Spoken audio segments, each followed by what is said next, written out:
నూటికి 100 వాళ్ళు జిల్లాల మార్పు ఉంటదని సాప్ సీదా చెప్పేసిండు కదా సీఎం రేవంత్ రెడ్డి సారు. రకరకాలుగా ఇర్రేషనల్గా చేసిండు.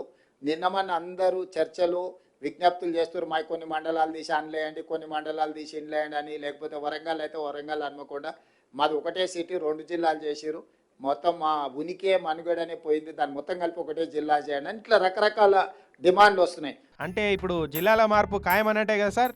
తొందరలోనే ఒక రిటైర్డ్ హైకోర్టు ఆర్ సుప్రీంకోర్టు జడ్జితో పాటు ఆఫీసర్స్ను, రెవెన్యూ, ఈ ఇతర శాఖలలో పనిచేసిన అధికారులతోని మనం ఒక కమిటీ వేసుకుందాం. ఎట్లా సార్, కొన్ని తగ్గించి కొన్ని కొత్తవి పెడతారా, లేదంటే ఉన్నటిని మొత్తానికే కుదిస్తారా సార్? వీటిని తగ్గించడం అనను, పెంచడం అనను, వీటిని రేషనలైజ్ చేయడం. మండలంలో ఎంత జనాభా ఉండాలి, రెవెన్యూ డివిజన్లో ఎంత జనాభా ఉండాలి, జిల్లాలో ఎంత జనాభా ఉండాలి అనేది ఒక ప్రాతిపదిక చేసుకోవాలి. ఇంటిరా అంటే ఎంతమందికి నియోజకవర్గం ఉండాలి, ఎంతమందికి మండలం ఉండాలి, ఎంతమందికి జిల్లా ఉండాలని డిసైడ్ చేస్తారట.